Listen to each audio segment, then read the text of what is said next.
All right, good evening. Good evening, and welcome to our 7th annual New York Fathering Conference. And, prior to COVID, we were at the Westchester County Center, and we would have had nearly 400 people in session to deal with the issues that of fathers and the many concerns that fathers have in terms of families, jobs, counseling, support. But we're here online, and thank all of you for taking time from your very busy schedule to be with us. This conference is a New York State conference. It constitutes people from New York City all the way up to Rochester, New York. And our theme is Restart, Refocus, and Renew. We held our first session on November 9th, and we had a great turnout for that session as well. This evening, we're going to be looking at health and well-being.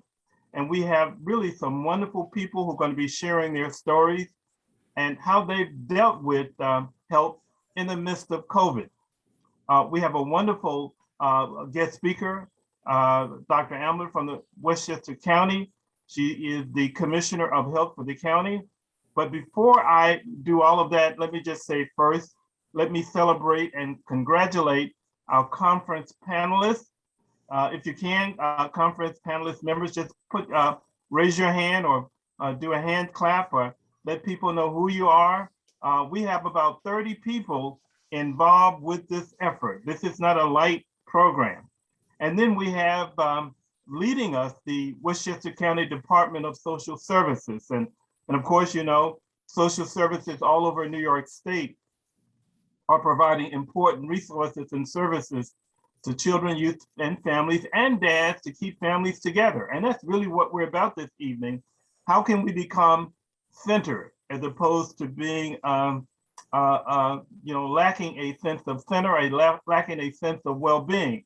So I am honored right now. I'm happy that our first deputy county executive, he's no stranger to us. He's really a good friend, and he's been with us since the beginning of our Fatherhood Conference. I am happy to introduce and to present County Executive Deputy Kenneth Jenkins. Let's welcome Ken Jenkins to say a word of welcome and greeting. Ken. Thank you so much, Frank. It's certainly a privilege to be here this evening. Certainly want to bring greetings on behalf of County Executive George Latimer. And Frank, as you laid out the tremendous group of individuals that have come together tonight on this 7th annual Fatherhood Conference. As you said, we would normally be in the beautiful downtown area of White Plains in the county center. But we are reconfiguring again to continue to do the COVID vaccinations there. Dr. Ambler and her team are working that out right now, and those announcements will be coming down the road a bit.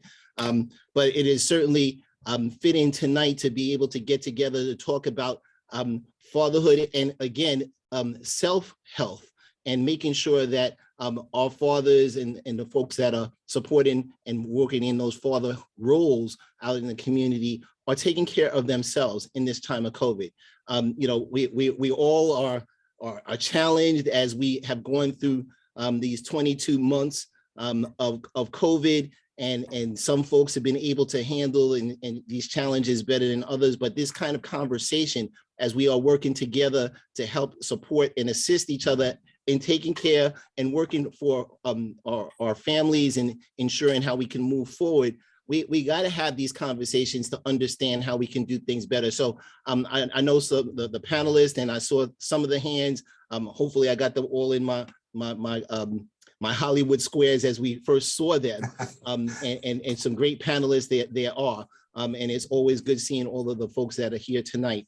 I want to make sure to talk about, as you said, our Department of Social Services and Commissioner Leonard Towns and his leadership of that fantastic group of individuals that have been working so hard right from the very beginning in this particular program. Dr. Ambler, who you're going to hear from in a minute, looking wonderful in red this evening.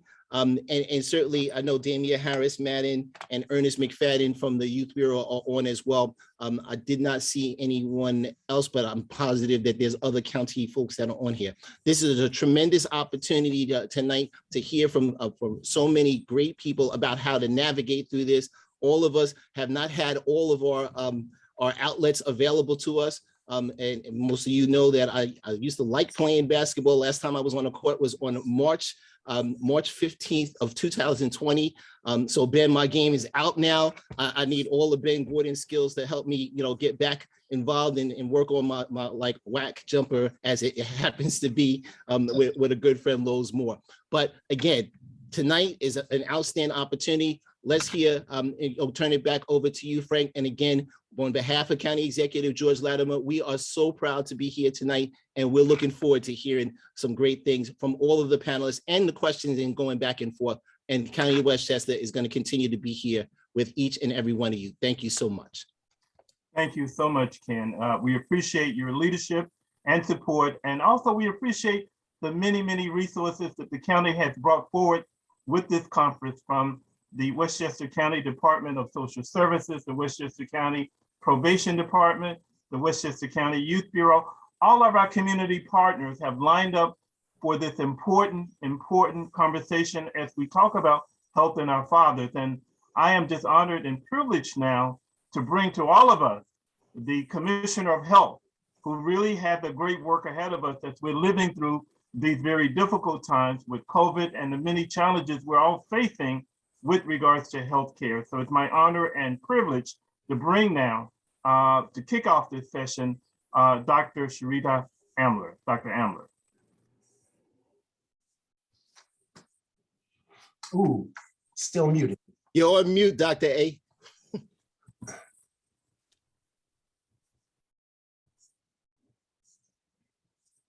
Tom, you got that? Apologize for that. There we go. There we go. There we go. Technical difficulties. But anyway, I want to thank Frank Williams, who's the Executive Director of the White Plains Youth Bureau, for inviting me here tonight. And I also want to express my gratitude to our monitor, Terrence Jackson, Commissioner of the Department of Community Resources for the town of Greenburgh, and to our sponsor, Stronger Families New York Coalition. And I'm so glad that this annual conference is back for its now 7th year. Congratulations to all of you. Men and fathers are so busy taking care of others and taking care of business that they rarely take the time to consider their own well-being. And I also want to thank and congratulate you, the audience, for taking the time tonight to join this virtual conference. You demonstrate your interest in making your own health and wellness a priority. So give yourself a round of applause. And thank you for being here with us tonight. We all know that the pandemic has taken a real toll on our physical and mental health. We are all exhausted. I know I am. And we may not know the true extent of the impact of COVID-19 for some time. Many of us have skipped our annual routine doctor visits, physicals, cancer screenings, and other important medical appointments because we're trying to limit our exposure to other people. And if it's been a while since you saw a doctor, I want to reassure you that the medical offices have plenty of safety measures in place, both to protect the patients and their staff. And so I would encourage you to please call your provider, schedule a visit, and catch up on any cancer screenings and vaccines that you may have missed. After all, adults need shots too. Vaccines we receive as children do not often provide a lifetime of protection against most diseases.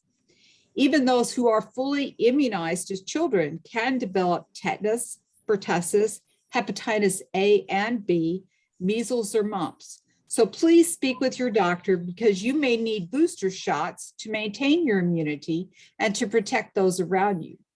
For example, fathers can protect their babies against whooping cough. Unfortunately, infants cannot be less than 6 months of age. Infants cannot be immunized for whooping cough, and it can be quite serious in very young babies. But by cocooning the babies, getting everyone around them vaccinated for pertussis, you can protect your young children from this terrible disease. Also, smokers aged 19 and older should get a pneumococcal vaccine to protect them against pneumonia. And you can call our clinics at 914-995-5800 to see if you qualify for free vaccines. We give free vaccines to both adults and children. And don't forget about your flu shot. Unfortunately, thousands of people, tens of thousands of people die in this country every year from influenza. And you wouldn't think that would still be happening, but unfortunately it's still a problem.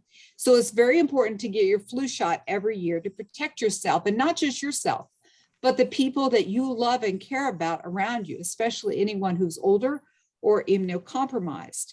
The vaccine is specially designed to fight the viruses that are circulating in the upcoming season.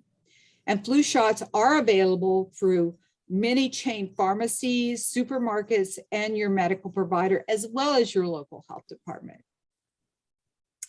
It's also important that we all know our numbers. So you need to get your blood pressure checked regularly. You need to know what your cholesterol is, what your blood sugar levels are. And if you put on a few extra COVID pounds while spending time at home, or then you need to have a talk with your doctor and make a plan to maintain a healthy weight. We all need to move more and eat right. That means avoiding saturated fats, sugary drinks, fast food, and limit your consumption of alcohol. Doesn't sound like a lot of fun, but it will make you a lot healthier. And this will prevent heart disease, diabetes, hypertension, or help prevent these things, cancer and stroke. So if you already have a chronic disease, please talk to your doctor and learn how lifetime changes and medications can help. Not everyone has the time or the money to join a gym. We all know that, but most of us can go for a walk, take the stairs, jump rope, or follow free exercise routines online. And even if you live in a small apartment, these things are possible. For example, my own daughter got a dog, and I ended up walking the dog, and I've lost 10 pounds. So sometimes just getting a pet can be good for your health. Unfortunately, now I need to turn back to COVID. In Westchester, our cases have been climbing since Halloween, and our positivity rate for the last week was 4.9%. On December 8th, we had 480 new positive cases, 480. For December month to date, we have averaged 397 cases per day. And this is compared to 161 cases for the month of November. So you can see that following Thanksgiving and Halloween, we really have had a significant increase in the numbers of cases of COVID. Our newest concern is the variant Omicron, which is here in the US and here in Westchester. And we have to learn a lot about it because there's still an awful lot we don't know. But Omicron is spreading fast, and so far it has been reported in 57 countries. So besides wearing a mask and practicing social distancing, really the best thing you can do to protect your health or the health of people you love is to get a vaccine. Because even if the vaccine doesn't prevent you from getting COVID, chances are it will prevent serious disease, hospitalization, or death in those who are vaccinated. So I hope by now you all are fully vaccinated against COVID. And by that, you protect not only yourself, but as I said before, your vulnerable family members and friends. And increasing the percentage of our population that is fully vaccinated is our best way out of this pandemic. So if you've not already done so, please get a vaccine. Now is the time for children ages 5 to 11 to get their COVID-19 vaccine. We're now up to that age group. And Pfizer vaccine has been more than 90% effective in preventing COVID in this age group. So if you have a child that's between the ages of 5 to 11, please reach out to their pediatrician and schedule a vaccine visit, or go to your local health department Or you could Okay, also find vaccine present at CVS, Walgreens, and Rite Aid pharmacies. And you can make an appointment through their online portals. As I said, the county health department is coordinating clinics, and we've been working with our local school districts to provide vaccines in our school. And you may be hearing about that soon from your children's schools. These vaccines are safe, they're free, and they work. The vaccine will keep you and those you love safe during the holiday season and beyond. So in Westchester, just so that you understand, in Westchester, 9% of our COVID positive cases were in children aged 5 to 11, because people always are saying to me, Dr. Amler, we all know that children don't get COVID. Well, that's totally not true. Nationally, more than 5,500 children have been diagnosed with multi-system inflammatory syndrome brought on by COVID. And 60% of those children that were reported to have this syndrome were Latino or African-American children. So it's really important that we protect our children. And besides protecting them from serious side effects, there's another reason that you might want to schedule your child's vaccine visit right away. And that is because if your child is fully vaccinated and they're exposed to somebody with COVID-19, they will not have to quarantine for 10 days and miss out on their very important classroom settings. They'll be able to continue to go to school as long as they don't have symptoms of COVID. We all know that the pandemic has had a very negative impact on men's behavioral health and well-being. And there was a recent study that found that nearly 41% of US adults surveyed were struggling with mental health or substance abuse issues. Those most affected were mostly young adults, racial and ethnic minorities, essential workers, and unpaid adult caregivers. I don't have to read you the statistics. I know a lot of people have been living this. You probably have been working long hours with fear of COVID-19 looming over every encounter. I know for me, it's always a concern. You could have lost your job or been struggling working from home while your children attended school remotely. We've all been living this scenario for the last 2 years, and it's really been tough on all of us. I understand this. There has been a lot of suffering in our community, and a lot of people, unfortunately, have developed anxiety, depression. And so we just want you to remember that if you need extra support, the county's Department of Community Mental Health can help. They really can help, and they want to help. And you can call them at 914-995-1900 on weekdays from 9 a.m. to 5 p.m. I know I've painted a pretty bleak picture about the impact of COVID-19 on our lives, and we are here to acknowledge its effects on you as men and as fathers, and to let you know that you are not alone. We want to empower you to access the help you may need to improve your physical and emotional well-being. So it's time to sit back, relax, get comfortable, and enjoy the presentations to come. Thank you for this opportunity to speak to you this evening. Thank you. Thank you, Dr. Amler. And we would like to just open it up a little bit, if you're able to see if there are a couple of questions from the audience to whether it relates to COVID or just general health and well-being. So we want people to, if you have any question, you can write it in the chat box, or Barbara or Tom, you can raise your hand. But Dr. Amler, can you talk a little bit about the COVID as it relates to men of color? How are we doing with Black and Latino and Asian men? What does the data show in that regard in the county? Well, unfortunately, our minority men have been impacted. And I think part of the problem is that, as I said before, they frequently don't go get health care, and they may wait really too late. So if you think you're having symptoms of COVID, if you've got congestion, fever, a cough, but most especially if you've got shortness of breath, that's something that you need to go to a doctor or an emergency room or an urgent care right away. Don't wait till you can't breathe to get help, because that can really put you in a bad position and may result in a bad outcome for you. And, your families depend on you. So you have to take care of yourself. So if you think you're sick, please get healthcare early. There are now monoclonal antibodies, drugs that can be given to people before they're hospitalized once they have COVID, and sometimes even as a preventative measure, that can really do a lot to make people recover much quicker than they would otherwise, and can really improve the outcome of the disease. So there are things you can do. Get tested, get health care, seek care if you need it, call the health department if you have questions. Lots of people want to help. Dr. Emma, you also mentioned that we are also in the flu season. Would you encourage people to get flu shots as we deepen ourselves into this flu season?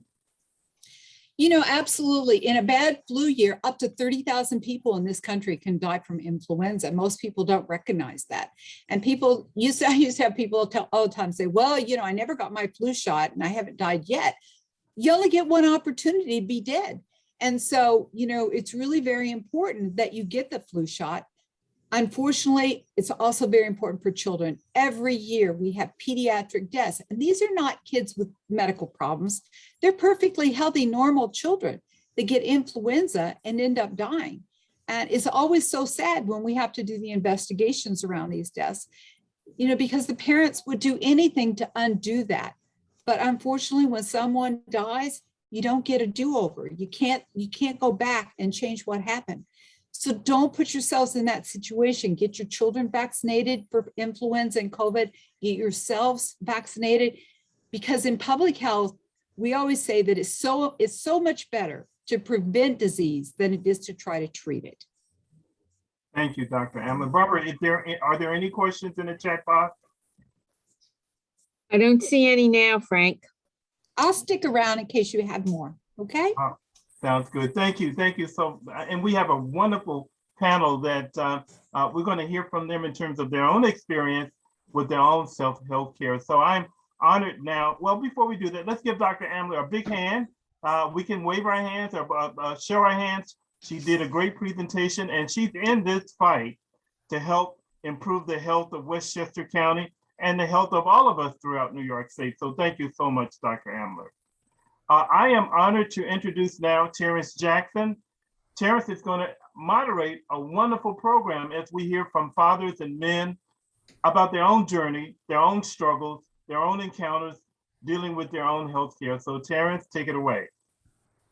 Thank you so much, Frank, and welcome everyone.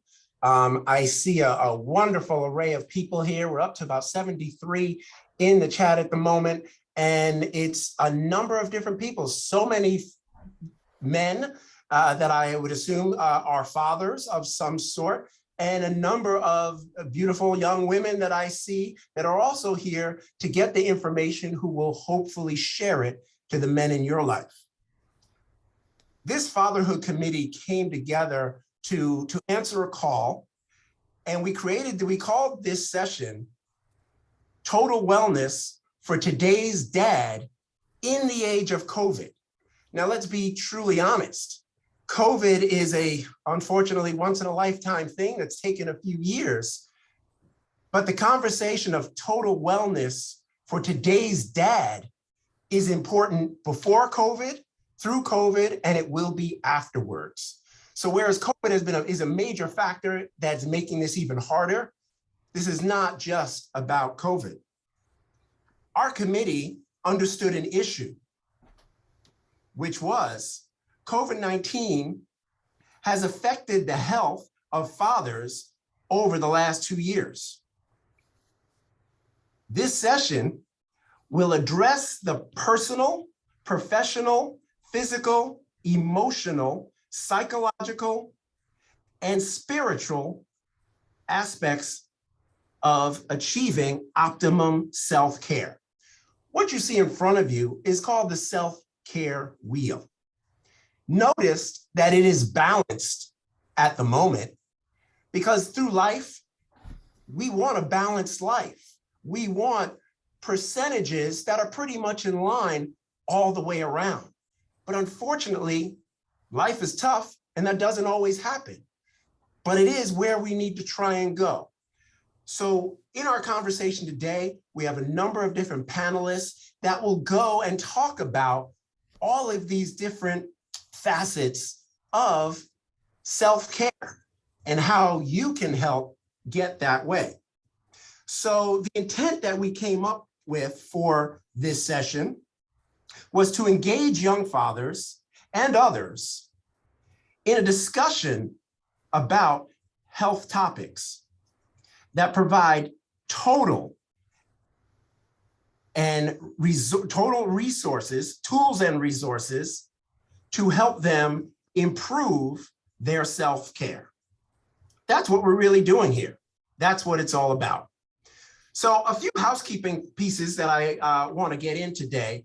We're going to try and make sure that we stick to your time frame. We know time is something of value. We don't have all night, but we do want to make sure the information as it comes across clearly and precisely so that you can get it in numerous different ways from everyone. So the way this is going to work, I'm going to briefly introduce our panelists in just saying who they are really quickly, but then we're going to move to one of my colleagues on this committee that is going to show a video that I think will be very insightful, which then our panelists will come back and they're going to introduce themselves. They're going to talk briefly about what they saw in the video and things where they really connect to what was said and how they can help. So you know questions you might want to ask to them. They will be brief in their statements because what we really want is your questions. That's what this is all about. So with no further ado, we have our panelists. First, Mr. Brett Scudder, Executive Director of CISFI, Abuse and Suicide First Aid Response and Wellness Center. He is well-versed in life coaching, counseling, being a mentor. He is a humanitarian and is very much interested in helping people.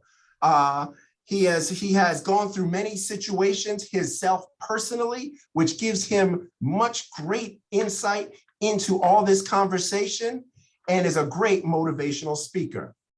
That will be Mr. Brett Scudder. We also have Mr. Giovanni, goes by Gio Martinez. He's a bilingual clinician that works in a diverse population for children, adolescents, and adults. He currently holds a position of Assistant Clinic Director at Westchester Jewish Community Center, Community Services, and has 15 years of experience in the mental health field. Mr. Gio Martinez. Mr.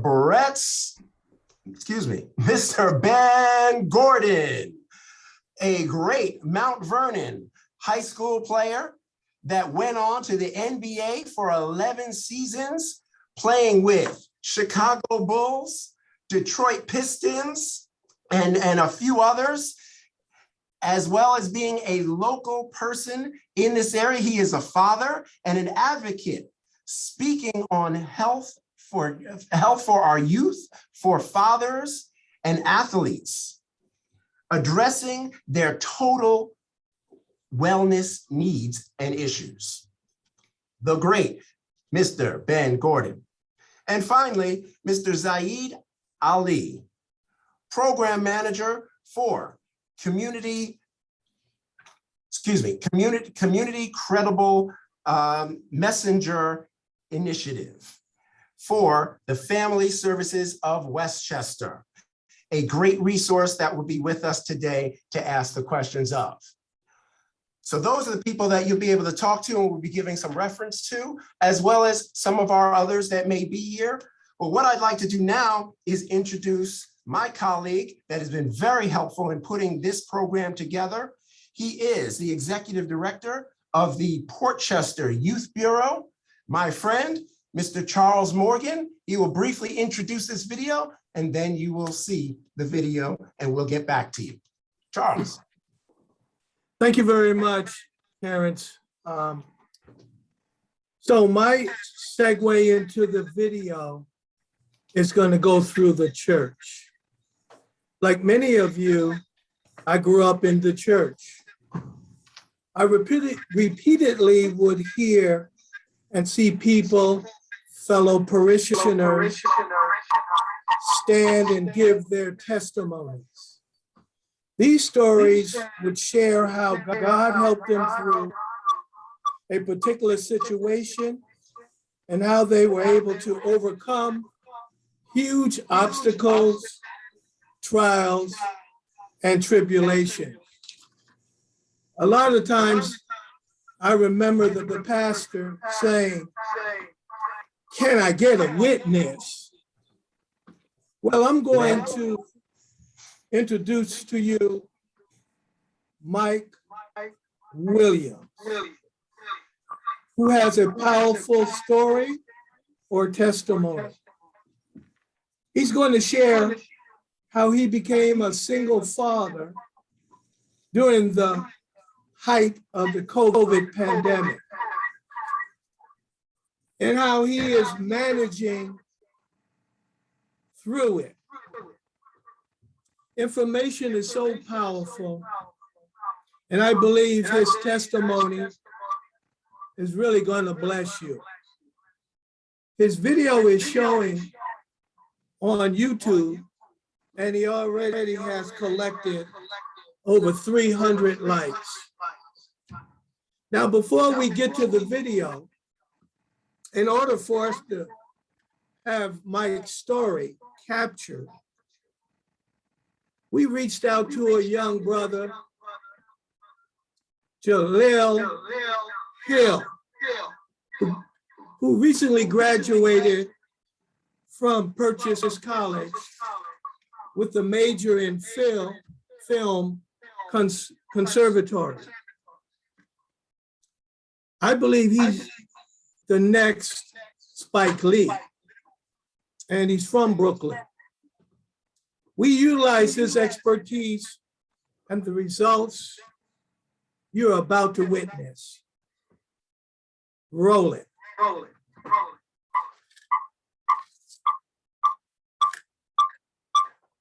As I pull up the video, Charles, could you turn off your other device? I think that what might have.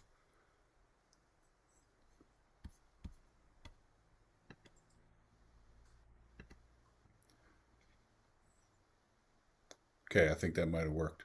All right, here we go.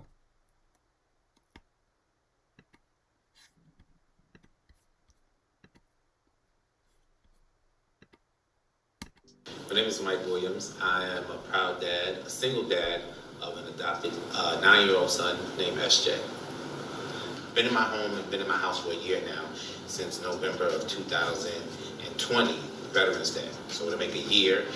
And the challenge is that when you're in a COVID situation like this, you always want to remain healthy and strong and in your mind so that you can go out here and face the day-to-day challenges that it brings. And also when you deal with a child who has ADHD, you want to make sure that you're giving him the proper care, attention, and need, and all those different things. So it was challenging at times, but we got through it. You have to have a lot of love. You have to be strong in your mind. You have to be prepared, and you just have to do what you have to do. I was inspired. I had a really good, growing up back in the days when I was living in the projects, a really good friend of mine moved in, and he was a single dad of 2 daughters, and I thought how amazing, how awesome, how cool that was. And I just watched him raise his daughter, and I was inspired, and I always knew that I wanted to be a parent. But when you're a black man, you're a single man, and you're a gay black man, it's like, the window narrows on you, and it's like, what are my options? So adoption was my next best thing, and it's one of those things that's kind of foreign to the African American community. You know, you don't see everybody. That's not a thing that we see all the time. So people were like, wow, you're a pioneer. You know, like you went out and you adopted somebody. Normally times you'll see people take, your grandmother will raise you, your aunt, somebody will take you in, but nobody really goes through the adoption process, picks out a child, loves them, raised them, it's not, it's a little uncommon in our community. Then when you have somebody who looks like me, right? When you're hip hop, you're single, you're young, you know, people was like, wait, what? You can get a child? It's like, you can do it. So I'm inspired, but I was inspired by all of those people who were raising their kids and doing the things that they had to do. Other dads out there who weren't running from the problem, they were running toward it. And I always knew I wanted to be a dad, and I got the opportunity to. You have to work on yourself, right? Because one thing that a child will do is pull out all the things in you that you needed to correct. But you have to be in line and in tune with yourself in order to take on this journey, because everything changes. And in the COVID, people are losing their mind. You know, they don't know, you know, what's going to happen. People are losing their jobs in this situation. And I just had to stay grounded. And I had to say that, you know what, God, I woke up today, I opened up 2 gifts. Those are my eyes. So let's go from there. I wasn't worried about anything else. And we ate, we cooked, I had to become a teacher.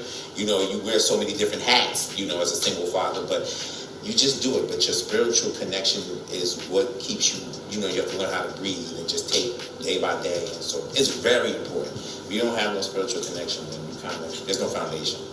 We already taken the vows, already took the pledge and the commitment to love him, to do what I have to do for him. He loves me back, he trusts me, and the rest is history.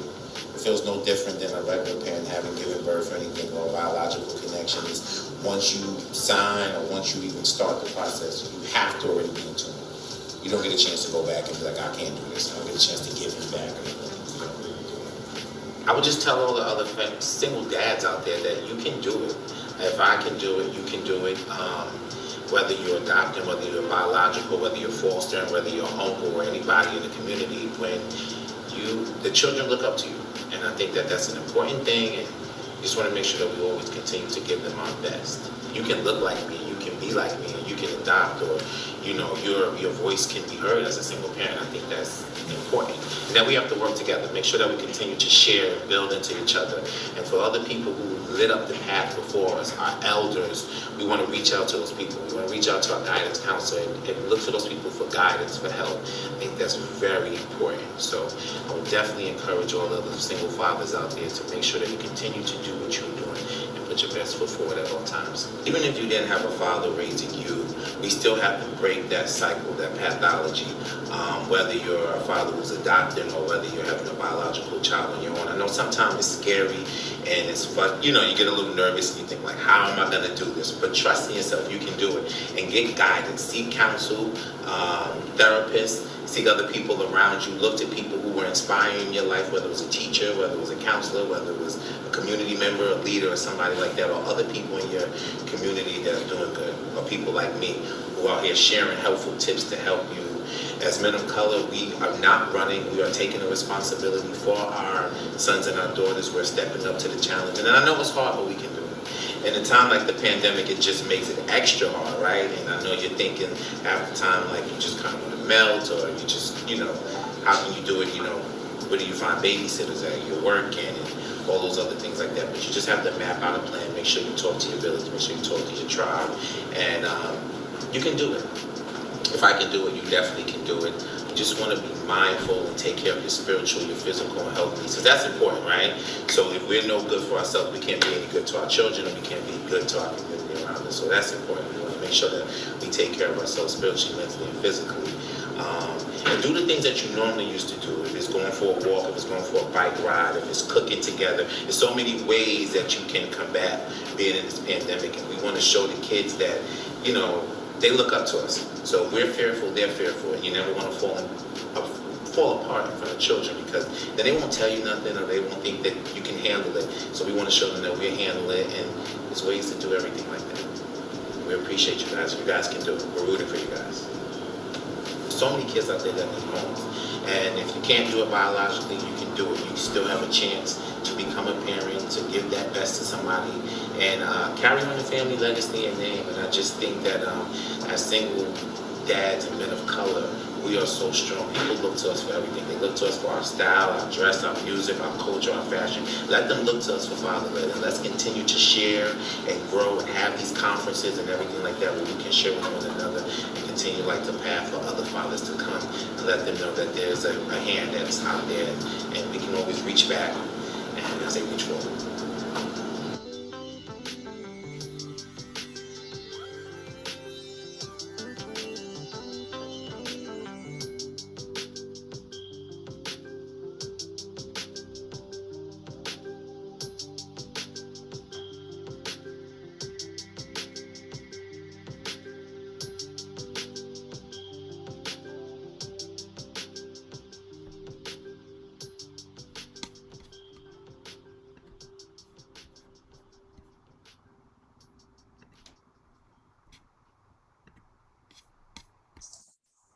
Absolutely excellent, absolutely wonderful.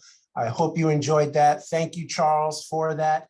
Ladies and gentlemen, Michael is with us, and you definitely can ask him questions a little later. And I'll only pause you, Michael, just because I want to get to our panelists where they have a brief moment to introduce themselves, possibly say something about what they saw and what they do and how you can be impactful in this session so that people know questions that they might be able to turn your way.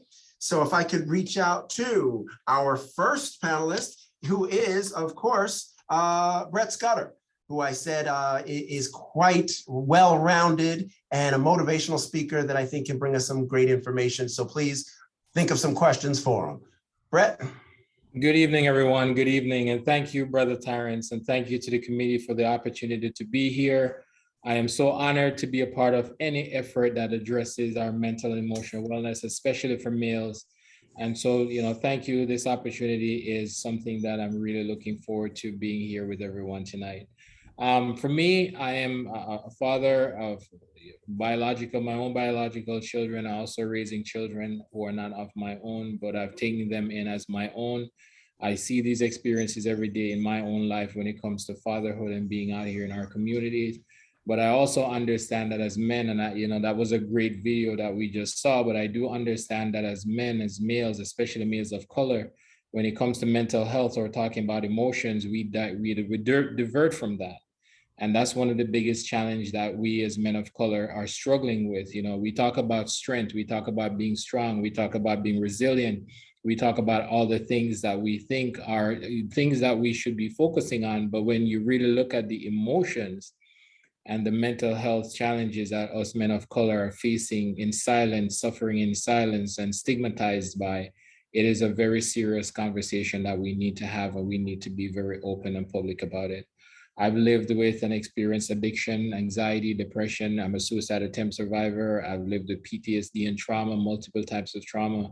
So I do understand that, in life, we as men are looked up to for our roles and our responsibilities. But let's be honest, how many times as men, our fathers or dads, are we asked, how are you? And the focus and attention be on how are you? And so that's one of the biggest challenges that I see in my work, working with males who are struggling with their emotions. They're doing well as fathers and dads, they're doing well, their roles and responsibilities, but struggling with mental and emotional challenges. And that's one of the things that, as I said, we should be focused on. So me being here tonight, being a part of this conversation, is to bring that mental health and emotional wellness piece into the conversation and to let our brothers know, look, being strong is not a physical thing. It's a holistic thing about physical and psychological. Being strong means that your body is there as well as your heart, and your mind is also there. Because many of us are physically strong. We're going to the gym, we're working out, we're eating right, we're doing all of that stuff, but we have been through some traumatic things or experienced some broken heart or bad relationships or issues with our parenting skills or fatherhood skills. And we're not talking about that because of the fear of dealing with that. And so as we look at that, let's ask ourselves a question here tonight. My question to us tonight is, how are we supporting our men of color, fathers across the board, but especially our men of color with their mental and emotional health? And what can we do collectively to break the stigmas so that they're not suffering in silence, but can get the help that they need by talking about how they're feeling? So thank you, and I look forward to the panel discussion for us to really come together with the other great panelists and really have this robust and enlightening conversation.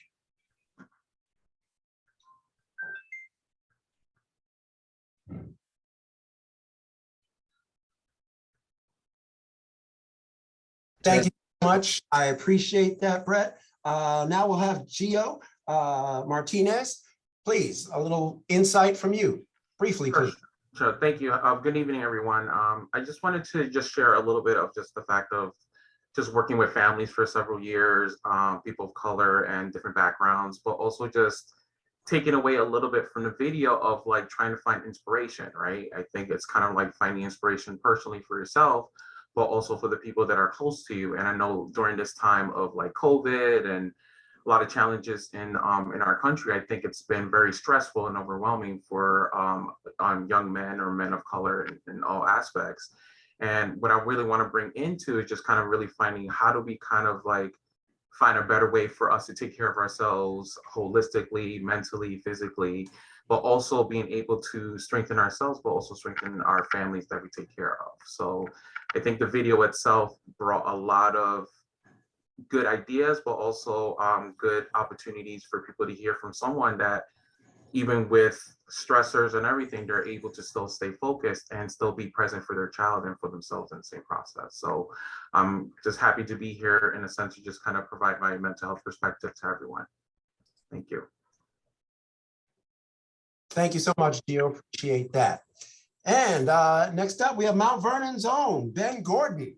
Please, a few moments of your time and your insight, please.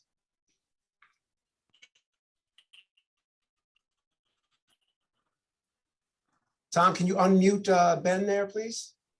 There we go. Hey, good evening, everybody. I thought the video was very helpful and encouraging. Hear me?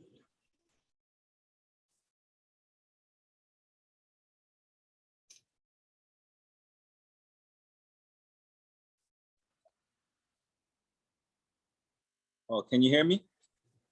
Yeah, Ben, we can hear you. Oh, okay. Yeah, I thought the video was very encouraging. I thought the fact that, he's a, single father, like myself, I could really relate to that situation. I have 3 boys of my own, and they're in different places. So it's been very difficult at times to, handle mental health as well as the travel to go and visit them, but because I've been, putting myself first and my mental health first and my physical health and spiritual, I've been able to manage, over this, 22-month period of time of COVID and, all the other madness that's going on in the world. So I think it's just very good for us, especially as Black males, to have a good support system, to have positive routines that, kind of pour back into the vessel, because so much is required of us from, maybe it be work obligations or family obligations or things of that nature. We have to find time to, practice self-care so that we can be, the fathers that we need to for our children and do the best job that we can. So I'm very proud and happy to be here tonight to, share different things about myself and learn from others. And thank you guys for having me. Thank you, Ben. Appreciate you. And lastly, at the moment for Zaid, please, a moment that you can share with us.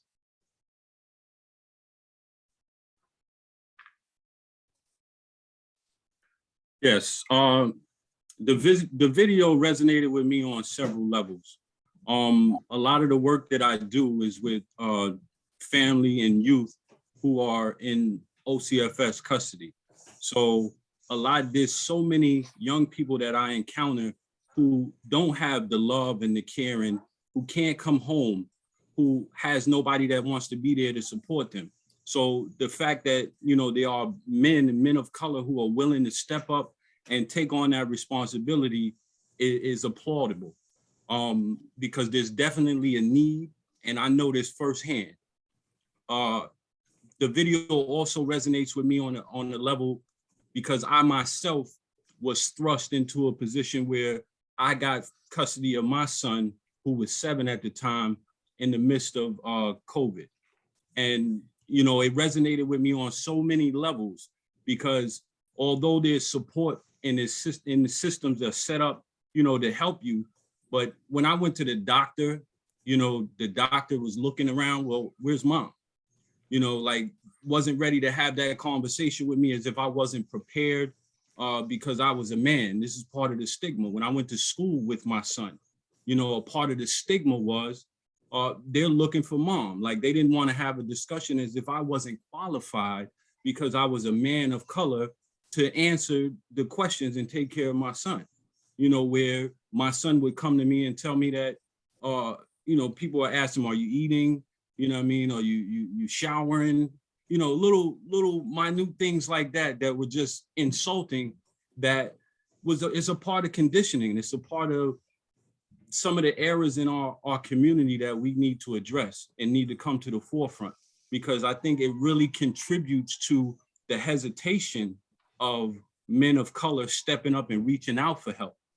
Because, you know, it was one of the barriers after, you know, encountering things like that.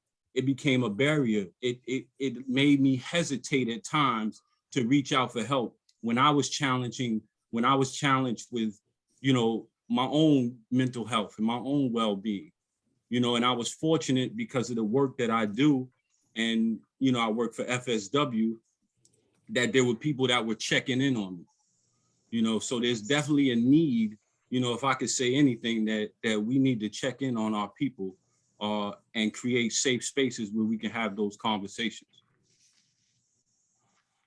Thank you so much, Saeed. I appreciate that. And again, so you all remember, Family Services of Westchester, a great resource that we can go to.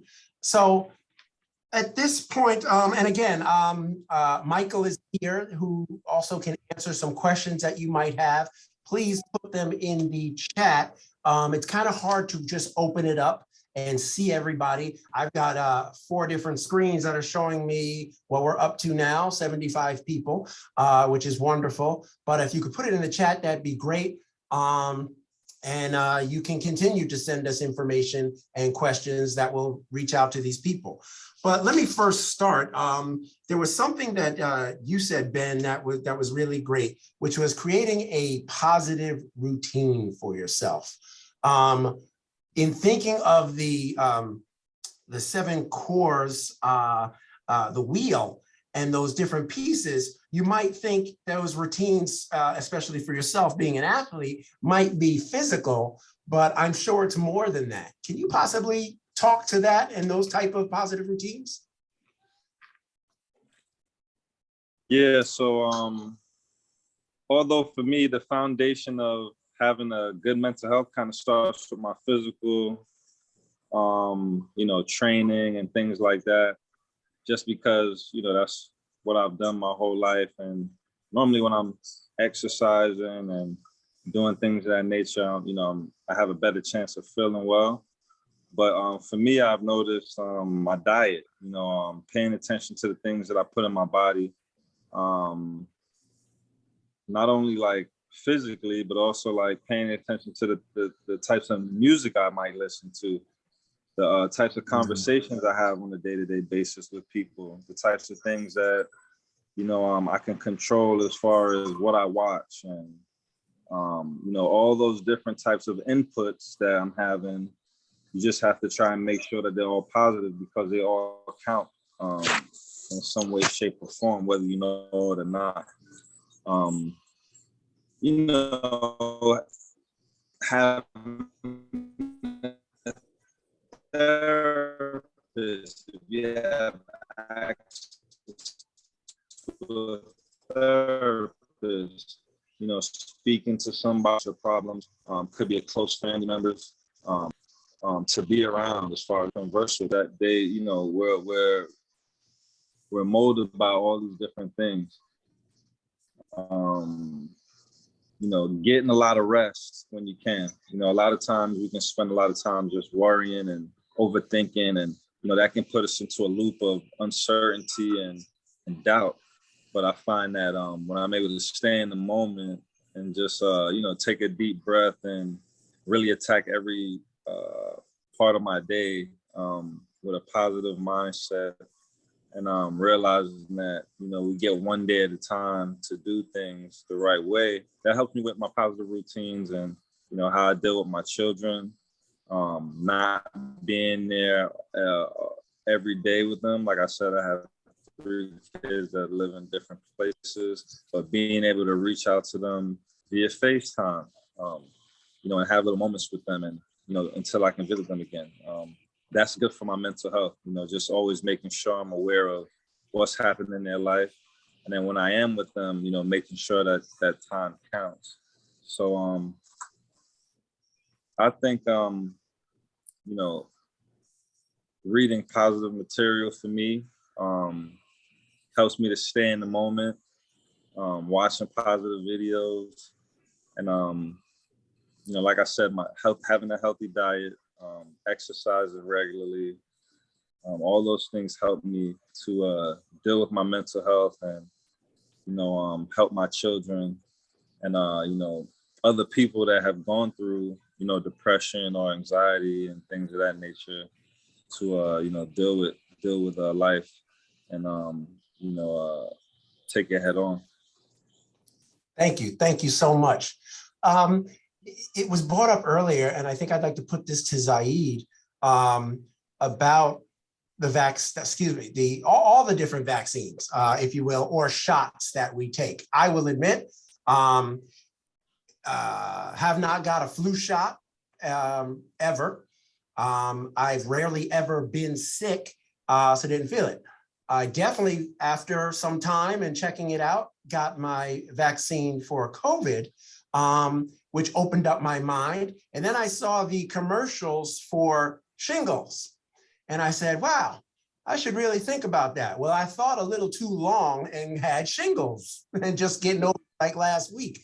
So I'd like you to talk about vaccines with men and the families, if you would, and even our children now, as us as fathers being role models to show that we should do it so that our children follow us. How is that going in your sector, if you could? Well, I think, the people that I service are some of the most mistrusting and most gullible people at the same time. And I say that because I had a conversation about a vaccine with a client, and they were like so against it. And what they referenced was that they didn't trust the government because the government was promoting the zombie apocalypse 101 training.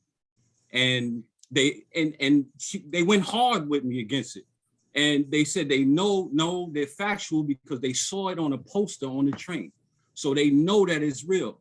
And I had never seen it at the time. So I did some research and looked up, and it was basically, it exists. The CDC did put out something about a zombie apocalypse, but it was a fictitious way of getting young people's attention so that they could make them aware of, different steps and whatnot.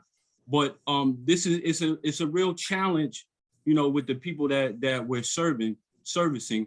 And, I myself and my family have been vaccinated, and I try to use myself. I wouldn't feel safe, I wouldn't feel right, encouraging someone to do something that I wouldn't do myself. So I try to use myself as an example to them. And, I've developed a level of trust with the people that I've serviced, and I, am happy to say that I've encouraged several people to get vaccinated. Thank you so much. We're going to go to some of the questions that are in the chat. Barbara, could you read it? Thank you, Terrence. We have a question. Well, it's a comment and a question. Men so often do not talk about their feelings. What can be done to change this so that they can share their feelings with other men, women, and their children? And anyone can take that question. Actually, Brett, I think you'd be good at that one if you could start it, and somebody else can surely jump in. Yeah, no, thank you, Barbara. That's a great question, and a question that we really need to focus a lot on. So first of all, we live in a society that looks at emotional males as weak. People just think of a male who expresses emotion, who talk about feeling down, who talk about feeling depressed or feeling overwhelmed or anxious as weak. And so if you look at how men look at society and think of society before they even talk about how they're feeling, you realize that we're not going to open up and talk about how we're feeling because we already know what society says. So how we do that, we have to create this culture around normalizing and humanizing emotions of males, allowing males to talk about how they're feeling, what they're feeling through their eyes, through their lens, through their experiences, and not being so judgmental of what they're saying. As soon as I open my mouth and I talk about being overwhelmed, or I talk about being stressed out or depressed, there are, in your mind, you already have 10 different things you're willing to say to me, but you haven't even heard what has got me to that point. You haven't even heard where and how long or what I've gone through. And so we have a judgmental society when it comes to males. And so for us as males, it's very hard. So one of the things that I did in my years of doing this work is I talked about my own personal experiences. But I remember when I came out and I talked about my experiences, I lost 95% of the people in my life, both professionally and personally, because they were like, something's wrong with you. You need to go work on you. You're not strong. Your faith is weak. All these different things that we say. So what we need to do is create safe spaces. So I run male groups. I run male support groups, and I do a lot of events around males that invites the community to come out and hear men talk about emotions, what those emotions are, how those emotions are expressed, and what their fears are. So if we don't have safe spaces to talk, we're not going to talk. A lot of us are in relationships that we can't even tell our partners how we're truly feeling. Our partners look up to us as in such a light of being strong and being resilient and being a provider and being all of that, but not even our partners are asking us how we feel and what we feel. And even when they ask the question and you say, well, I'm feeling a little bit down right now, it's been a rough day, I'm stressed out, there is not a conversation that goes with that. It may be a chastisement or a belittling, but it's not an encouraging or uplifting. So how we break that is to create more safe spaces and encourage our society, especially our partners, to be more understanding and empathetic towards what we are going through.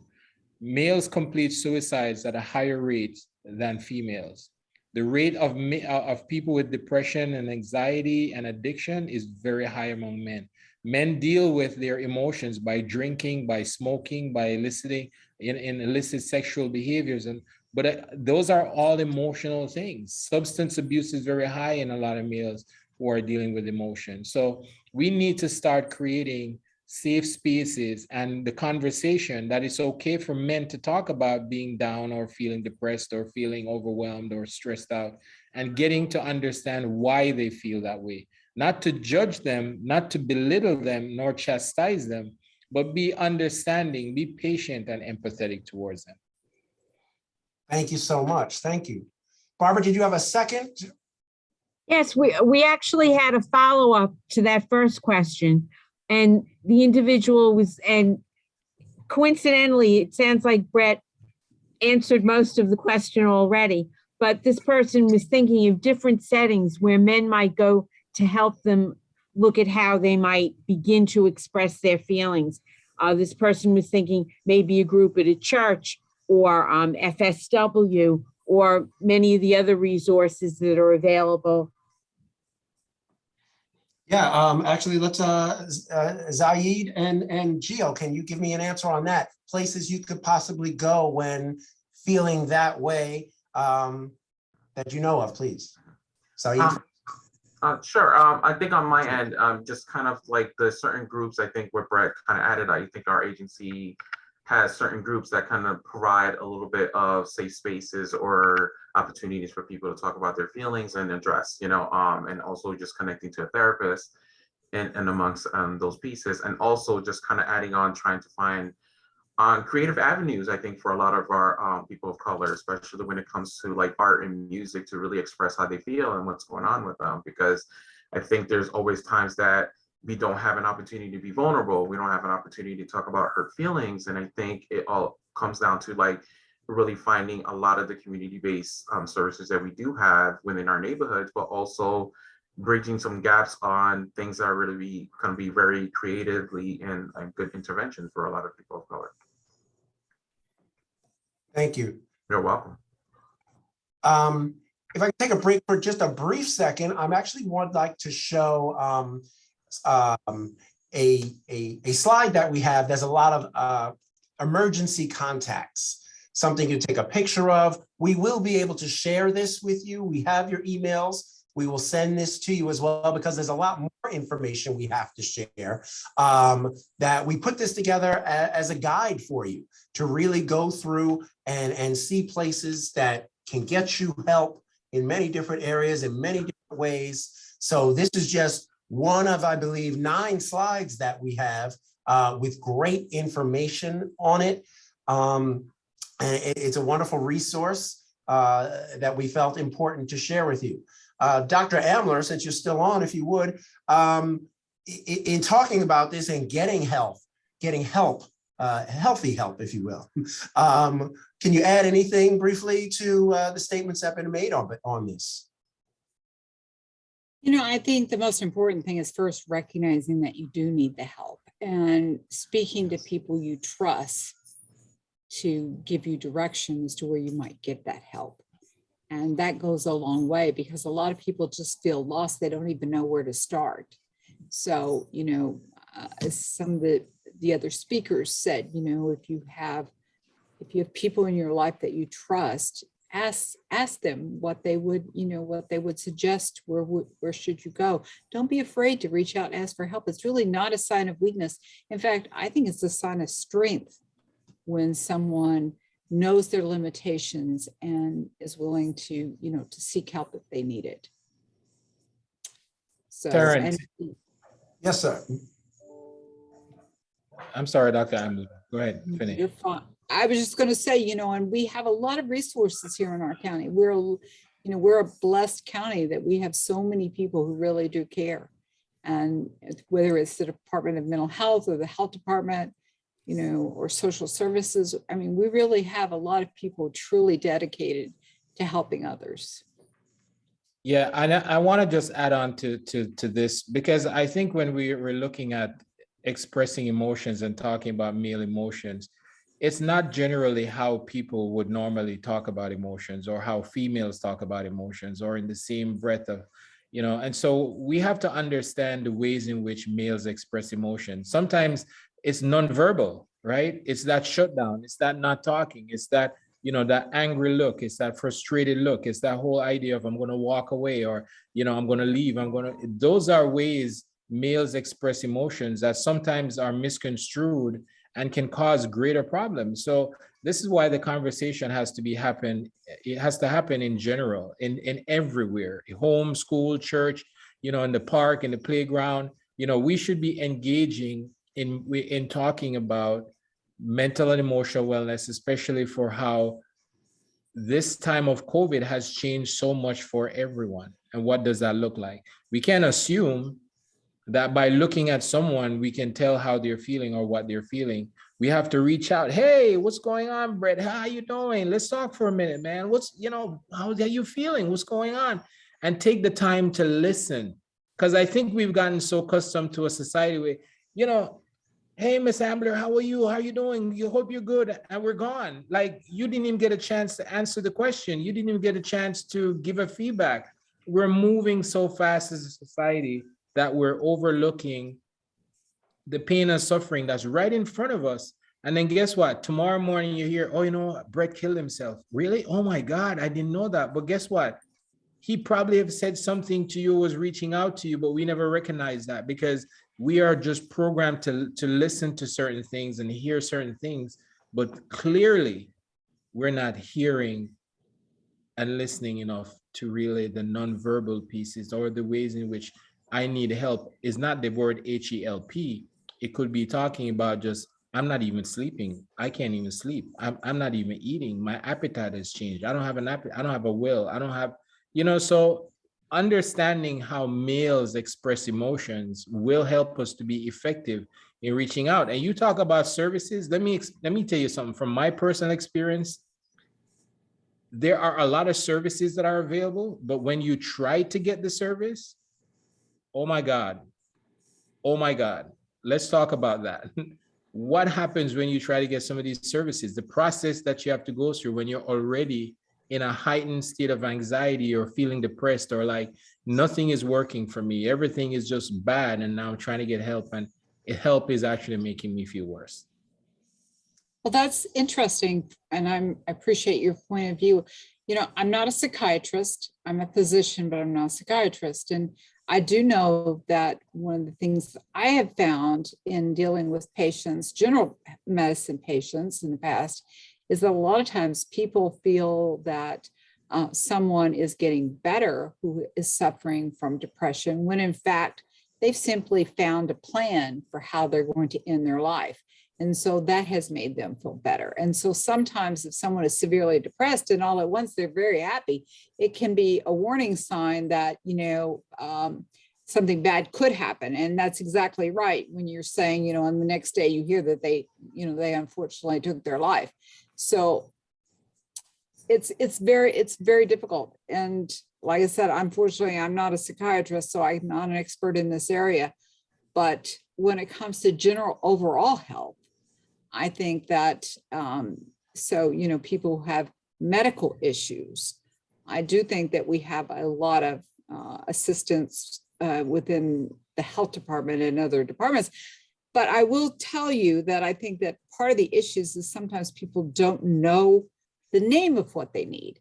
And so, you know, they may not know the name of a specific program, like women who have young children who need infant formula. They may not be aware of the WIC program, and so they don't know what to ask for. And that's true of a lot of other things. So sometimes reaching out to people and just talking to them, they may be able to give you the right words to ask for whatever it is you're needing. Or even just hearing them talk, you may be the one to say, you know what, it sounds like you need this service, or, you know, Yes, I know something that may work for you. But it starts with listening. We have to learn how to listen and not feel like we have to have a response for everything, right? You know, I totally agree with you there. I absolutely really agree with you there, you know. And I'll be honest with you, I don't think there's anyone in the world who has not been adversely impacted in some way by COVID. Try to find somebody who hasn't lost anyone, who doesn't know of, have someone in their life that died of COVID, or had a bad outcome, or has been in the hospital, or lost their job, or their child has been impacted. I mean, this, unfortunately, this virus has really, you know, been devastating to so many people. And sometimes all you can do is listen. And sometimes that's the best thing you can do. Yeah. I think. Thank you so much. That's incredibly important and right on time. I'd like two things here. In what you're talking about right there, it is quite important to make sure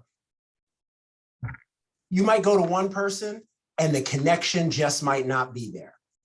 The way they are answering you, the way they're talking to you, you don't feel a connection. Guess what? There's somebody else they go to. Make sure you feel that empathy. Make sure you have a connection to who's trying to help you so that they can truly help you.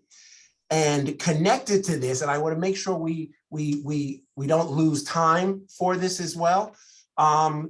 If we're feeling that way, how is the child that you are supporting witnessing that, and how are they taking it in? You've got to deal with that on your own, but inevitably we might be pushing it off on our child, or they're just so sad because you're sad. So they need an outlet. And many other times, you take this for example, we know our children don't always want to listen to the great information that we have to give. Why? Because we're their parents. Somebody else can say the exact same thing and the light bulb goes off. But inevitably, we can say it and it doesn't mean the same. Well, guess what? That's just how it is. We did it ourselves, and it's going to continue to happen. But Professor Simmons is on, and a great friend of mine, only because through years, I coached 4 of his children in different sports. And I happen to be one of those other people that helped raise. And it's something I love. It's another way to give back. I've been coaching many different sports for now 34 years. And it's just a great way to get involved and help others. But Donnie, can you add something to this conversation when it comes to how else to help a child when the father needs help themselves? Yeah, that's very tough to answer directly, because there's a lot of collateral damage that takes place on multiple platforms. When we begin looking at our lives, just individually in our lives, we have enough to deal with without anything else entering into the game, anything else entering into the mix. Now, add children to the game, add responsibility to the game, different story now, entirely different story. So what do we really need for ourselves in order to be functional individually, productive as a parent, and staying in the game, right? So we're talking about holistic health. We're talking about the ability to be able to ascertain attributes from the mind, body, and spirit in a way in which you can self-rejuvenate, self-generate. And that's no easy task, right? Because depending upon our condition, depending upon the preconditions that have occurred in our lives, that has a direct effect with regard to our trajectory in our world and in our life. So first and foremost, it's really being able to recognize that there is an issue, right? To not stand in the way of the what is, and ergo enter denial that I don't have a situation, that I don't have a problem. But clearly your ecosystem is all disjointed. And as you had mentioned before, children are constantly looking at the custodial parent, constantly examining the custodial parent, right? And what are they looking for? They're looking for, first and foremost, safety, protection. They're looking for consistency, not perfection, but some sort of consistent behavior that affords continuity in the family realm. So as we begin to kind of ferret all this out, I have to go back to an adage, which is an old adage, probably about 3,000 years old, probably from one of the great architects of the Great Pyramids. And the statement goes like this: I am because we are, and because we are, therefore I am. But it's the great I am that precedes everything else. If you're twisted, everything else is going to be twisted, because the ecosystem is just going to be impacted by that individual. But it also speaks to connectivity. The great I am is connected because we are, and because we are, therefore I am.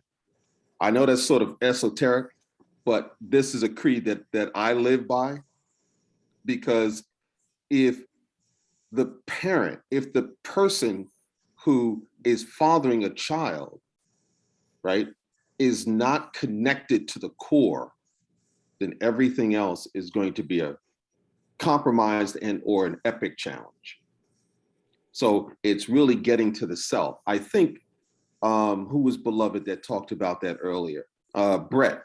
When Brett was talking about that quiet space, that space for self, that is the rejuvenating pool that we're talking about. That's the time within which to reconnect, right? Get our face on and get back out into the world and handle our stuff. Thank you so much, Donnie.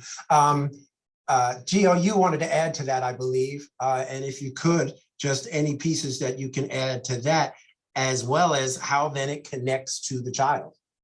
Yeah, I think the way I'm looking at it too is kind of like, how do we deal with trauma at this point? You know, how do we kind of work through our own traumas and experiences, and sometimes how generational trauma actually impacts the family system, right? So it's kind of like if we're having such a hard time managing our own stressors and mental health, that's gonna impact the next generation, and things like that. So I think everybody has a point of like finding that space and that opportunity to kind of like breathe and rejuvenate, and also try to find like it is about like reconnecting and just asking the person like, are you okay, or doing okay, and if everything is all right in the moment. So I always kind of look at a very trauma lens when it comes up, because that does impact your mental health.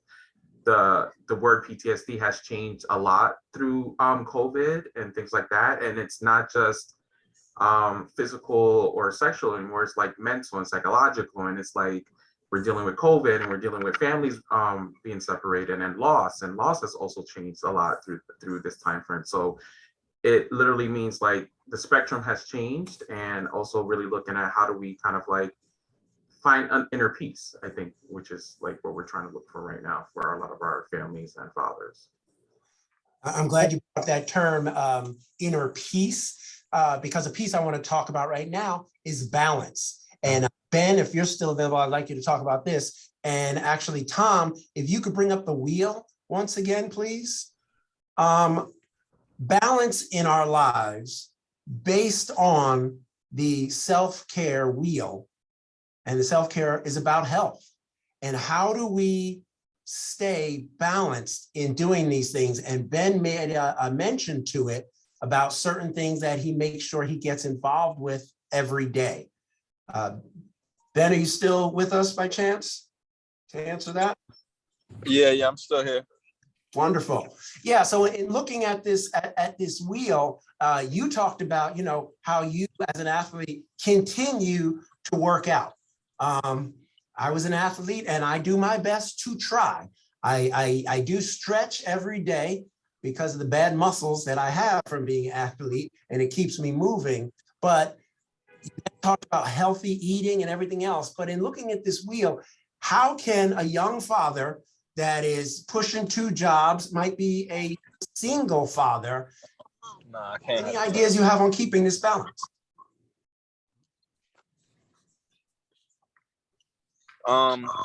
Well, first and foremost, I think it's just, it depends on your situation, right? So if you have to, work and then, come home and do everything for your family,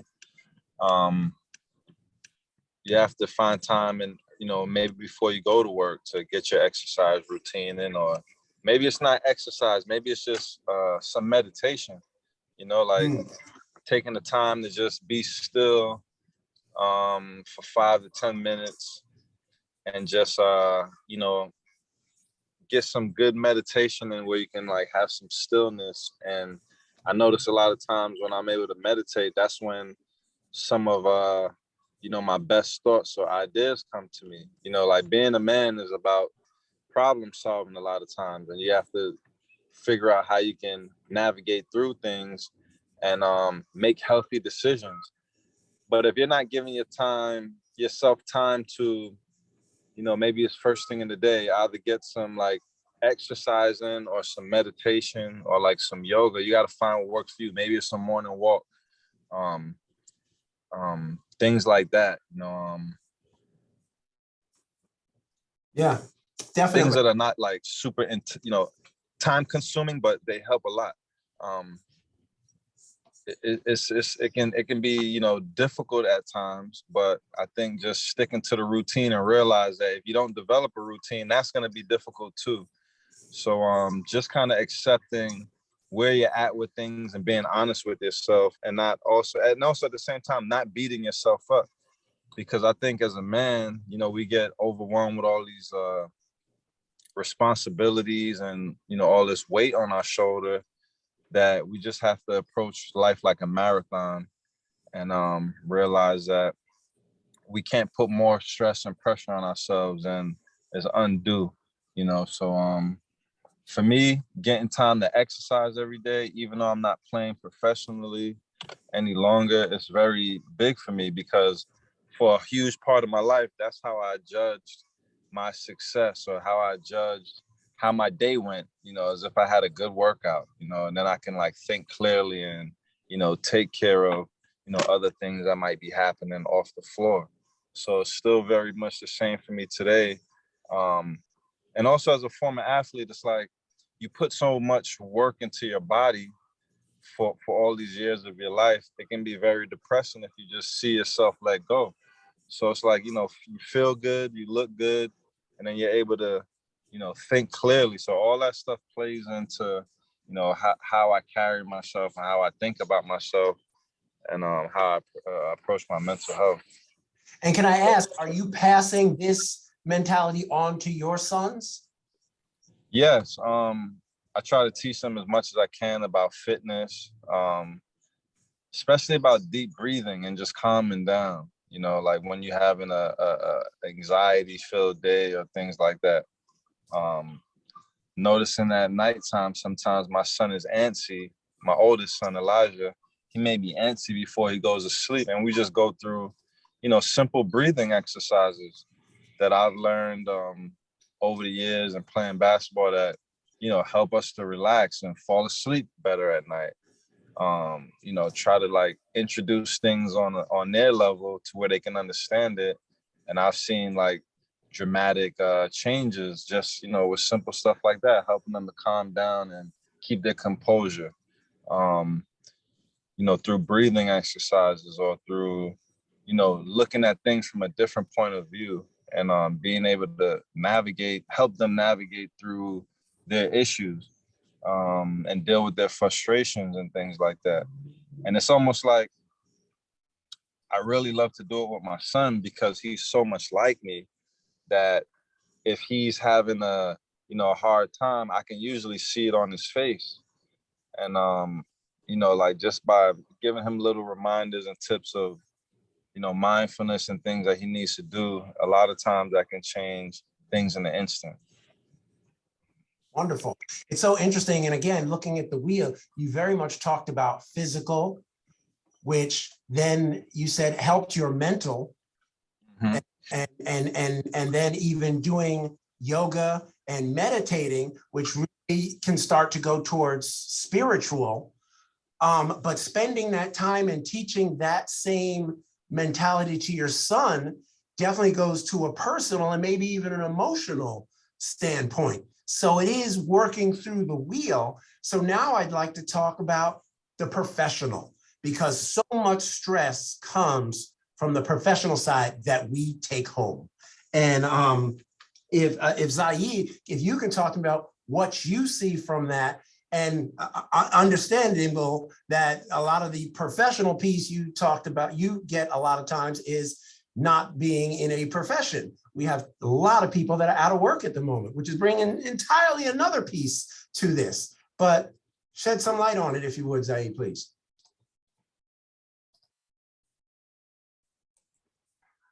Yeah, when you talk about the professional aspect, I just want us to keep in mind that, it doesn't have to, you don't need a professional, to get some healing, and to get some support and some service, that we have to understand that there's some non-traditional approaches that are effective and that really reach the communities that we service.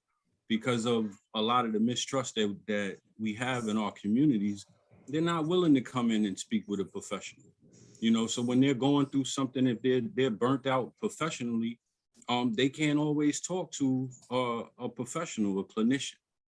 So having that in mind, we have to, take non-traditional approaches. One of the things that we do, like we have Snug that goes into the community and actually talks to people, and it's really therapy for them. And it gives us an insight to where the gaps are and the changes that we need to make in order to be effective, and then we can refer them. Once we build that trust, then we can start referring them and ushering them towards some more traditional and structured type services that can help them, So. Thank you. Thank you. So we have someone else that I hope is with us, Mr. James Worthy, that is not that James Worthy, as we have a basketball player with us at the moment, but he is with the National Responsible Fatherhood Clearinghouse. And I think he could add some information on this when it comes to professional, getting not just professional help, but worrying about your profession, whatever job you may be in and all, but the stresses of work, bringing it home, not leaving it at work, those type of things, and how it might be able to, you can help yourself, if not someone else. Well, Mr. Jackson, thank you so much for having me. Can you hear me clearly? Yes. Well, first and foremost, I just appreciate a conference like this at this time. As a gentleman who's been in the profession of fatherhood services and family strengthening for well over 25 years now, coming up on 30 years of doing this work, personally, one of the hardest parts of my career was my early years, where I was serving men coming out of incarceration, out of substance abuse recovery. In our vernacular, we were serving what Baltimore called the hardest to serve clients. And these were people that the radar didn't find. And we would be in the street, in the shooting galleries, in the places where they were. And for so much of the work that we do, we were helping people get there. But personally, I was taking all of that home. And one of the things that we instituted for everyone that was doing this work was a self-care plan. If you're a professional in this work, if you're not getting the self-care you need, a plan where your job, your bosses, or whoever is working along with you, and you get a chance to disconnect, you can't teach a man who's struggling how to do it. And that was the issue I was going on. I was eating a lot of people's issues and helping them, planning it, working through it with them, but I was now walking with their problem. And what we were able to do is put these self-care plans in personally. I know we had professionals that would actually work with us to clear out our computers, so to speak, to defrag what we were dealing with. And the Responsible Fatherhood Clearinghouse is a resource for you, the practitioner. See, because oftentimes we have this heart to do this work, but we may not have all of the training. I know my background, hey, I've been doing this for 30 years. And guess what? My background is, I went to Penn State University. I got a degree in business management with a minor in hotel restaurant management. Ain't nobody on the planet tell me I was gonna be helping people. That was not what I was here for. I was here to make some dollars. I don't know how I got caught up helping people and their children. I don't know, but that's where my heart was. And it's been amazing because now, 30 years later, I'm running father groups. I love this virtual community. I do 4 father groups a week. We do one on Sunday for an hour, Tuesday for an hour, Wednesday for an hour. We have guys from all over the country plugging in. And the reason we're doing this is because men traditionally don't have a space where they can communicate what's really going on. I have an 18-year-old son who's a football player at Frostburg State University. I'm having a conversation while I'm on this conference, a text conversation with him right now, because what I've been working with him forever as a superstar football player, like Mr. Ben Gordon, superstar basketball player, so much of their entire identity is, I can handle it. I got it. How many men go through that stuff? I got it. I'm good. And he had surgery, so he was out of school for 3 weeks, and he got behind in math, and math is a difficult struggle. Do you know his cry for help? I want you to hear a man's cry for help. Yo, math ain't good, but I'm working on it. How many of you know that's a cry for help? Yeah, you probably didn't even catch that. Math ain't good, but I'm working on it.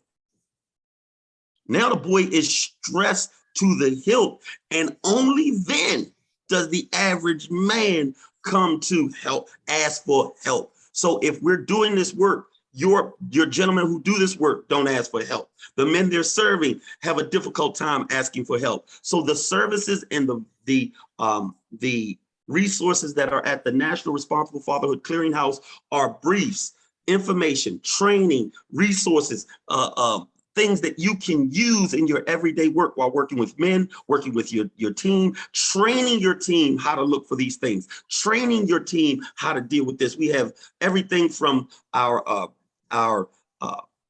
webinars training series to now our new virtual collaborative community. What we've built is in this profession of serving families, we have a virtual collaborative community. If you go to fatherhood.gov, I'm gonna ask you to join it tonight, because the virtual collaborative community under the program section is built for us to be able to continue these conversations, where maybe now I never was able to connect with Zaid, but if he is in that community, it's a safe environment, password protected. It's our own, for lack of a better word, social media world where we can share information. I can say, Zaid, you were doing this. I can say, hey, Ben, as an athlete, how did you handle this? This is where we get an opportunity to professionally continue the conversation and help each other be better for the people we serve. So with that, I thank you for allowing us to be here, and I'll turn it back to you, Mr. Jackson. Thank you so much. I'm going to move to Brett, who's got something to say, definitely. But then I want to take the same conversation and let's talk about our men that are in prison. And will hopefully be getting out soon and restarting their life. And when I do that, Carol, I'll be coming back to you. Brett? Yeah, I just, Giovanni touched on when he said trauma and looking through a trauma lens. I want us to really think about three things. One, who is raising our children? What experiences have you gone through in your life that is shaping you in the way you raise your children? And three, what is the maturity level of who is raising our children? And if you think about those three things, and you look at a society today where when you look at a lot of our kids out here, teenagers doing acts of violence and filming it and recording it and putting it on social media and doing all of this stuff, and their parents can't talk to them, their parents have no control over them. And when you talk with the parents, you hear a sense of immaturity in the parents. You got to throw your hand up and be like, oh my God, what the heck is going on here? Because this parent is worse than the child. Like the level of immaturity that you're seeing in a lot of these parents today, we have a parenting problem in this country, a serious parenting problem. But then you also have to look at the parent and realize a lot of these parents went through trauma that they never addressed in their own lives. And now they became parents and now they're dealing with their children and they don't even know how to raise their children. So you have a child talking to a parent like the parent is a child and the child is a parent. And then you look at the dynamics of what we're dealing with here, and then you see the problems that we're facing. And now, Terrence, you're talking about the incarcerated. I work with a lot of guys who are in prison or coming out of prison and dealing with them, trying to acclimate back into society. You know how many of them ended up in prison? They just couldn't control their emotions. Something happened and they just went off. They just went off. And then now they're in prison. They're crying like, oh my God, I wish I never did this. Why did I do something so stupid? How did this even happen? So when we look at and we talk about those three things, it gives us a good understanding of where we are in a lot of these efforts around fatherhood and helping to create this culture of it's okay to not be okay. I don't have to be strong. I don't have to put on this persona of being strong. I am strength through vulnerability. That's my motto every day. My vulnerability is my strength. By me talking about how I'm feeling, that's important for me to be strong. How many of us as males and men, fathers and dads, don't even have a quiet space at home or quiet time at home for us to even think? Like, we're going through so much, but you don't even have the quiet space at your own house. We're supposed to be your home for you to think, for you to replenish, for you to rejuvenate, for you to be able to just calm yourself down.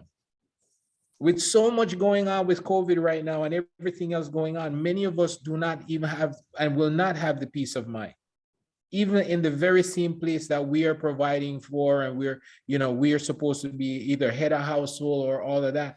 Many of us don't even have that. So we got to talk about strength through vulnerability. Being vulnerable is a strength.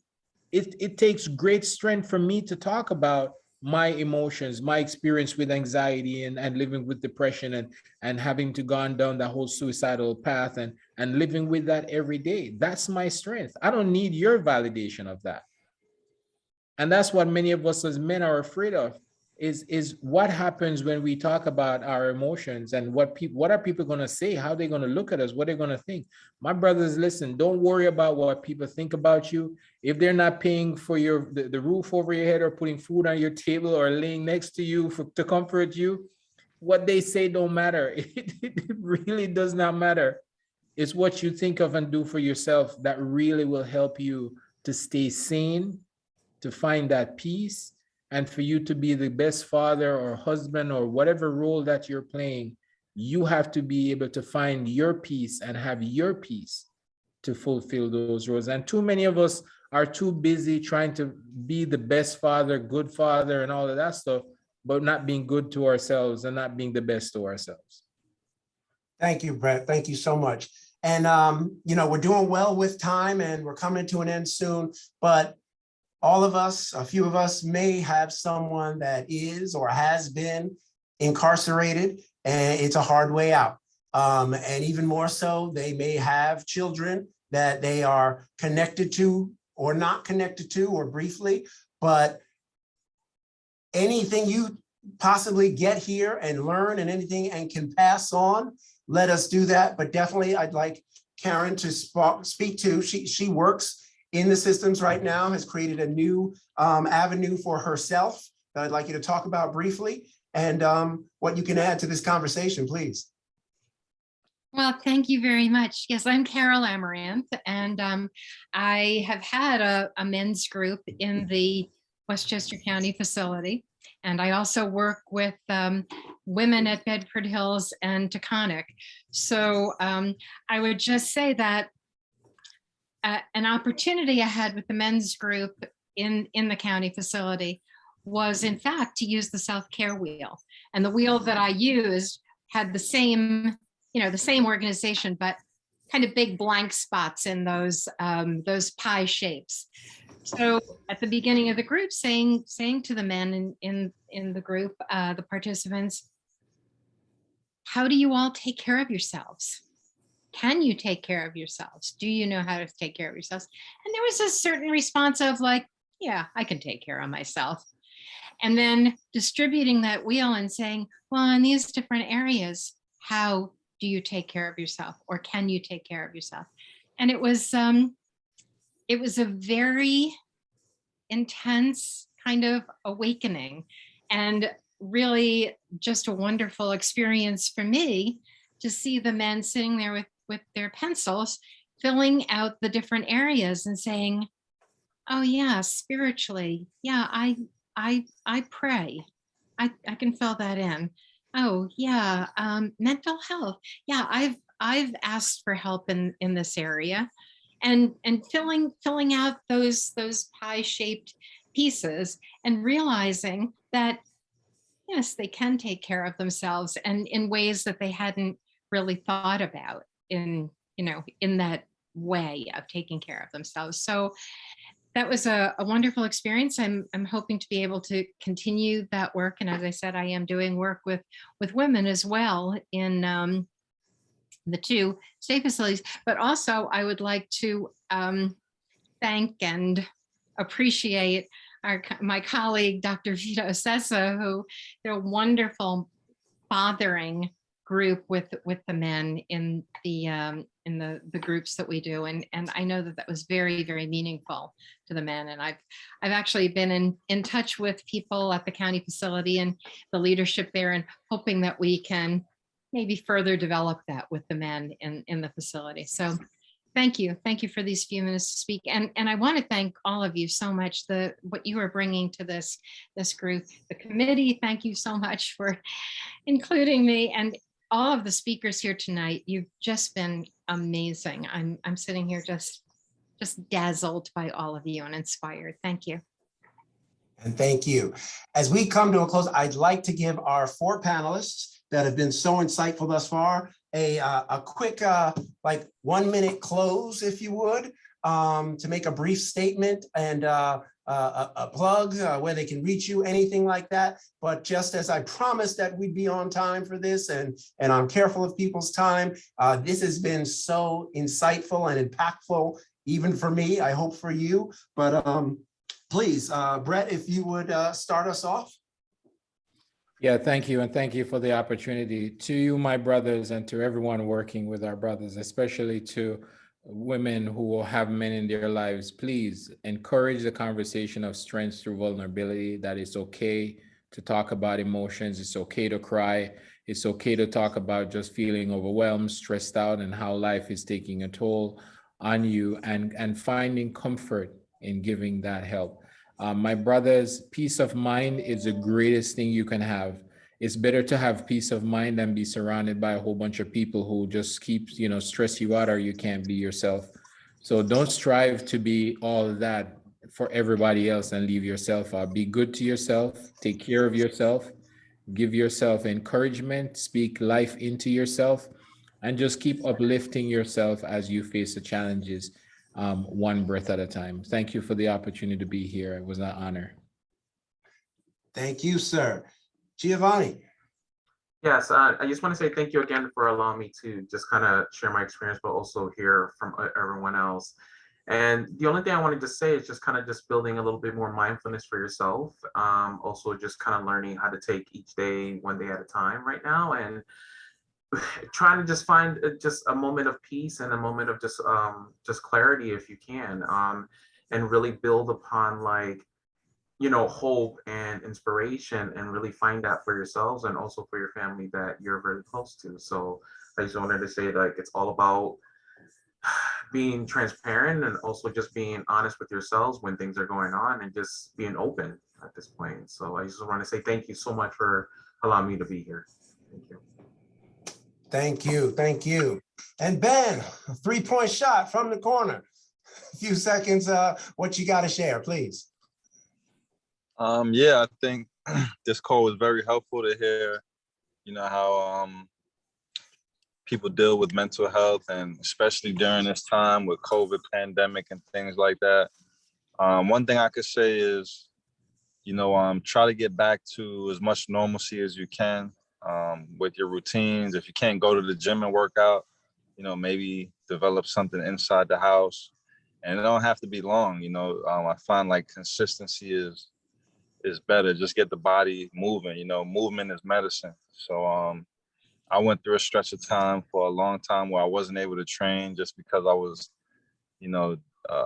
feeling depressed and things like that. But once I got back into the swing of things, and adding some meditation, and definitely leaning on your spiritual practices as much as possible, obviously, and eating healthy and things like that. Just want to remind y'all to take your mind, body, and soul into account when you're going through depression and things like that, or anxiety, and that can make a huge impact.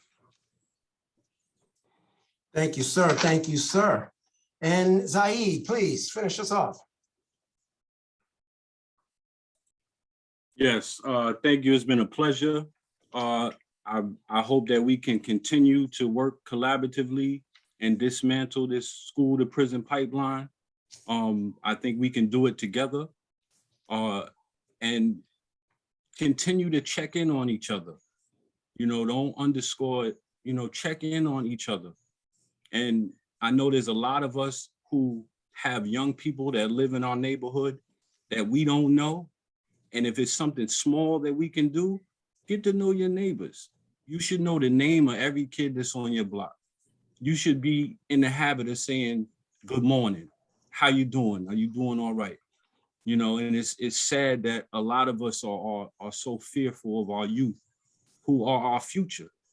And we need to remember that. And that's something small that we can do, is just say, how you doing? Good morning. Because that may be something that they're not getting at home. That may be something they're not getting in school. And your small gesture could move mountains. Just remember that. Excellent, excellent. I thank you so much. Ladies and gentlemen, this has been powerful. This has been great. I appreciate you being here. My best, my go-to, my thing that powers me is a statement from Jackie Robinson. A life is not important except for the impact it has on other lives. I live by that because we'll just make everybody better. And it takes us to help someone else. Who has helped me through this whole conference, which has gone wonderfully. I want to thank my man, my right-hand man, who's really helped me with this, Mr. Vito Sessa, Carol M. Amaris, Charles Morgan, definitely, Scott Leach, Tom Kelly, who has worked all this out for us from the computer side, Donnie Simmons, great friend of mine, Frank Williams, of course, our leader that makes things happen, Barbara Andrews, of course, helping us out there. Also, always there when you call them for what you need. Ernest McFadden, the Deke, Smith, Dr. Amler, I thank you for being with us and staying with us as long as you did. Our community, our deputy county executive, Ken Jenkins, who was with us, and everybody else for being here. It's been wonderful. I appreciate you. This information is great.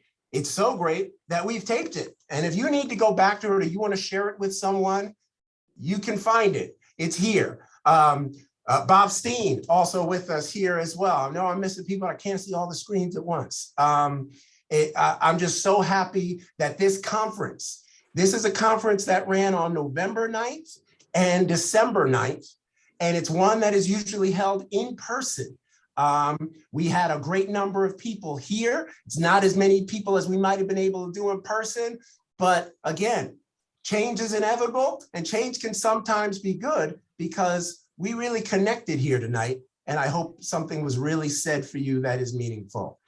I'd like to turn this over back to Frank Williams to close us out, but from my heart to yours, I thank you very much. I'd like to say something. Terrence is modeling vulnerability with the quiver in his voice. He's feeling that, and I'm feeling it too. So, Terrence, this was fantastic. This reminded me of one of those Ben Gordon era Yukon games where they started off slow. Calhoun said something to him, and then the rest was history. So it's been fantastic. There is in the chat room a link to a survey, and this survey helps us to figure out how we did, and figure out what to do in the future, what to focus on in the next conference. So you just have to open it up and maybe fill it out after, or at some point the survey will also be in an email that will come to you after probably tomorrow. So back to Frank. Please fill that out. I forgot. That's like the most important thing, of course, that I forgot. Please fill that out for me. Thank you for remembering that, Tom. Frank, to you. You're still muted, sir. Let me help you out. So thank you, Terrence. And thank you, everyone, for your words of inspiration, for your words of wisdom, for your leadership, for your service. I mean, you guys could be anywhere and everywhere. And we thank you for being vulnerable. We thank Dr. Amler. We thank Ken Jenkins. And, this is our second session. And we have a lot of work to do because a lot of us are hurting. A lot of men are hurting. A lot of men don't know where to go, who to turn to. We are, as men, as people, we're creatures of parenting. We parent the way our parents parented us. And for a lot of men, we've been parenting wrong. We exact punishment and hurt because that's how we have learned to parent. And so we have to change. And given the fact that we're living in these very difficult times where there's emotional challenge and mental challenge and physical challenge, and we just don't know. We have to acknowledge, we just don't know. But here we are this evening on December 9th. And I like what Maya Angelou said. Let me read to you what she said about caring. She said, I do care about people and know in my heart that this is what I do with nothing needed in return. It is my fate to be caring and giving.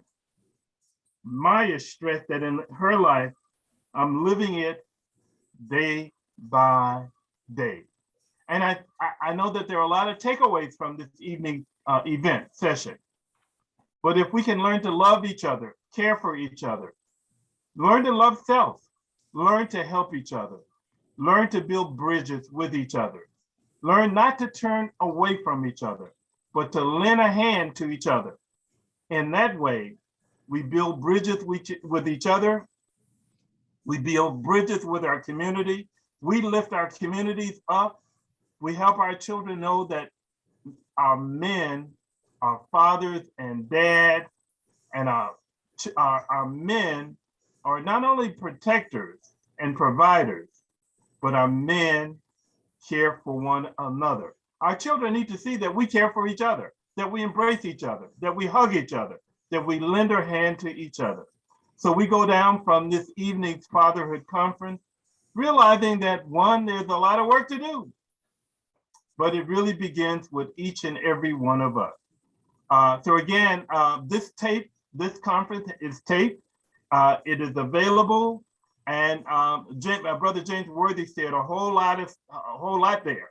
There's a lot of resources with the National Father Clearinghouse and fatherhood.com. I think Brother Ben Gordon, I met him this summer and I said, Ben, you got to come and share your story.